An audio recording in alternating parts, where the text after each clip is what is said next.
क्या आपने कभी सोचा है कि क्यों आपकी हकीकत नहीं बदल रही, चाहे आपको लगता हो कि आप लॉ ऑफ अट्रैक्शन को समझते हैं? मुझे याद है कि कुछ साल पहले जब मैंने पहली बार इन कॉन्सेप्ट्स में रुचि लेना शुरू की थी और खुद को अफर्मेशन और इनकैंटेशंस बोलते हुए रिकॉर्ड किया था, जैसे कि पैसा कमाना आसान है, पैसा मुझे आसानी से मिलता है, मैं अमीर और समृद्ध हूँ, हर दिन और हर तरीके से मैं और बेहतर हो रहा हूँ और अमीर हो रहा हूँ।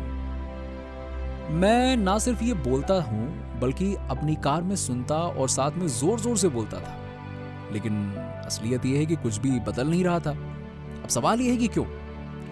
क्योंकि चाहे आप लॉ ऑफ अट्रैक्शन को समझते हो, फिर भी आपके अनकॉन्शियस माइंड में कुछ लिमिटिंग बिलीव्स हैं या रेजिस्टेंस हो सकती है।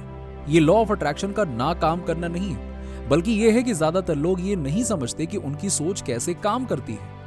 अगर आप अपनी हकीकत में बदलाव चाहते हैं, चाहे वो धन संपत्ति हो, स्वास्थ्य हो या अपने उद्देश्य और स्पिरिचुअल विजन में क्लैरिटी हो, तो जरूरी है कि आप अपनी सोच में मौजूद लिमिटिंग बिलीव्स और रेजिस्टेंस को पहचानें। अब सवाल उठता है, ऐसे बिलीव्स को कैसे पहचानें जो आपको खुद पता नहीं है? इसके लिए हम दो स्टेट्स ऑफ बीइंग का कॉन्सेप्ट समझते हैं, पावरफुल स्टेट और प्राइमल स्टेट। पावरफुल स्टेट वो है जब आप अच्छा महसूस करते हैं, जैसे कि जॉय, क्यूरियोसिटी, एक्साइटमेंट, कंपैशन, काम और पीस। प्राइमल स्टेट वो है जब आप अच्छा महसूस नहीं करते, जैसे कि बोर्डम, एंजाइटी, गुस्सा, जेलसी, डिप्रेशन। आप हमेशा या तो पावरफुल स्टेट में होते हैं या फिर प्राइमल स्टेट में, और ये स्टेट आपके थॉट्स तय करते हैं, ना कि आपके एक्सपीरियंसेस। अनुभव खुद तय नहीं करता है कि आप कैसा महसूस करेंगे, बल्कि आप उस अनुभव को क्या मतलब देते हैं ये तय करता है।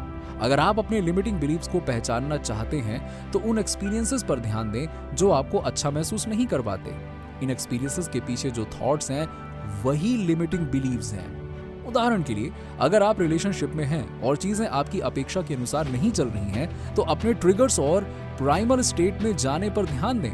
आपके थॉट्स ही आपके बिलीव्स हैं जो डायनामिक्स बदल सकते हैं। अगर आप फाइनेंशियल अबंडेंस के लिए संघर्ष कर रहे हैं और लगता है कि पर्याप्त पैसा नहीं है, तो उन थॉट्स को देखें, शायद मुझे पर्याप्त पैसा नहीं मिलेगा या मुझे पैसे के लिए संघर्ष करना पड़ रहा है।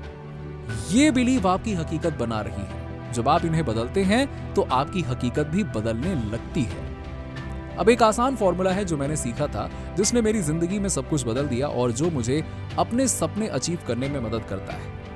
1543 में यानी कि 1543 में साइंटिस्ट को लगता था कि अर्थ यूनिवर्स का सेंटर है। तब एक इंसान ने कहा कि यह गलत है और सेंटर सन है। जैसे ही उन्होंने अपने कैलकुलेशंस को चेंज किया, सब कुछ क्लियर हो गया। हम भी कुछ गलत इक्वेशन से चल रहे हैं, जैसे कि डिजायर्स प्लस हसल और ग्राइंड इक्वल्स टू रिजल्ट, या पैसा और रिसोर्सेज का होना जरूरी है। इसी वजह से बहुत से लोग अपने फुल पोटेंशियल तक नहीं पहुंच पा रहे हैं।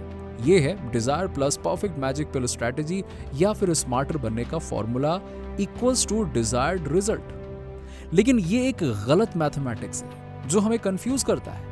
सही इक्वेशन ये है और इसने मेरी जिंदगी में एक नया रास्ता दिखाया और मुझे लॉ ऑफ अट्रैक्शन को एक गहरे लेवल पर समझने में मदद की। ये इक्वेशन है desire plus non resistance equals desired result. अगर आपके पास एक डिजायर है या कोई सपना है और मुझे पता है कि आपके पास है, तो आपका काम ये नहीं है कि आप उस रिजल्ट को पाने के लिए पूरी स्ट्रैटेजी सोचने लगे। आपका काम ये नहीं है कि कैसे आप अपनी क्रॉनिक हेल्थ कंडीशन या ऑटो इम्यून डिजीज को ठीक करें। आपका काम ये नहीं है कि परफेक्ट डेटिंग प्रोफाइल बनाएं ताकि लोग आपकी तरफ अट्रैक्टेड हो जाएं। आपका काम ये नहीं है कि बेस्ट लीड जनरेशन स्ट्रैटेजी ढूंढें ताकि बिजनेस ग्रो हो सके। आपका काम है कि आपके पास एक डिजायर हो और फिर अपने उस डिजायर के अगेंस्ट जो भी रेजिस्टेंस है उसे पहचानें। देखिए, अगर आपके पास किसी भी चीज के लिए कोई रेजिस्टेंस नहीं होता है, तो या तो आप बहुत ही कॉन्फिडेंट होते हैं कि वो रिजल्ट बहुत जल्द आपके पास आने वाला है, या फिर आप उस रिजल्ट को पहले ही पा चुके होते हैं। आपके डिजायर और उसके मटेरियलाइज होने के बीच में जो गैप है ना, वो किसी ना किसी तरह की रेजिस्टेंस है। अब सवाल ये आता है कि ये रेजिस्टेंस है क्या? ये किसी ना किसी तरह का सोचने का तरीका है, क्योंकि आपके थॉट्स ही आपकी रियलिटी क्रिएट कर रहे हैं। ये कुछ अनरिजॉल्व्ड लिमिटिंग बिलीव्स हैं जो आपके बचपन से आपके अंदर हैं।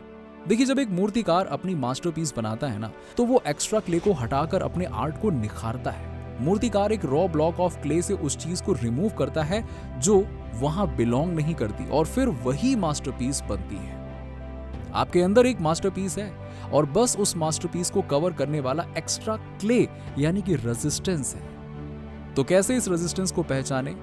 देखिए, अपने नेगेटिव रिएक्शंस पर ध्यान दें जो आपके प्राइमर स्टेट में ले जाते हैं और अपने पास जो टूल्स हैं उनका इस्तेमाल करें, जैसे कि मैं अपने चैनल में दूसरे एपिसोड में इसके बारे में डिटेल्स में बता चुका हूं। जब आप रेजिस्टेंस को पहचान लेते हैं तो उसे छोड़ने और ट्रांसफॉर्म करने का तरीका सीखें। गेम का नाम है डिजायर प्लस नॉन रेजिस्टेंस और इस तरीके से आप अपना डिजायर्ड रिजल्ट प्रोड्यूस करेंगे।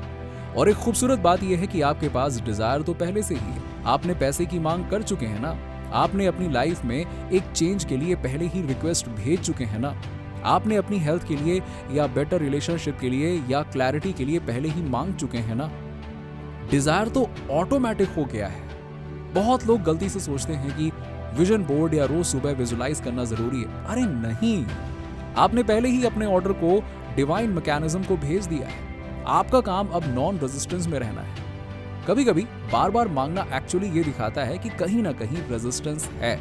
शायद आप बिलीव नहीं करते हैं कि ये सिस्टम कैसे काम करता है। आपको सिर्फ उन थॉट्स और इंस्पिरेशंस को फॉलो करना है जो आपके रास्ते में आए, और बिना रेजिस्टेंस के फॉलो करने से आप कंसिस्टेंटली और प्रेडिक्टेबली अपना डिजायर्ड रिजल्ट पाएंगे। चाहे आपका रिजल्ट कितना ही बड़ा हो या कितना भी देर से आ रहा हो, आप अपने बिजनेस, रिलेशनशिप्स, हेल्थ और लाइफ में वही विजन हासिल करेंगे अगर आप सिर्फ नॉन रेजिस्टेंस की प्रैक्टिस में चले जाएं तो। अगर वीडियो अच्छा लगा हो तो चैनल को सब्सक्राइब करना ना भूलें और नीचे कमेंट में थैंक यू यूनिवर्स, आप मेरे साथ हो लिखकर अपना ग्रैटिट्यूड दिखाएं।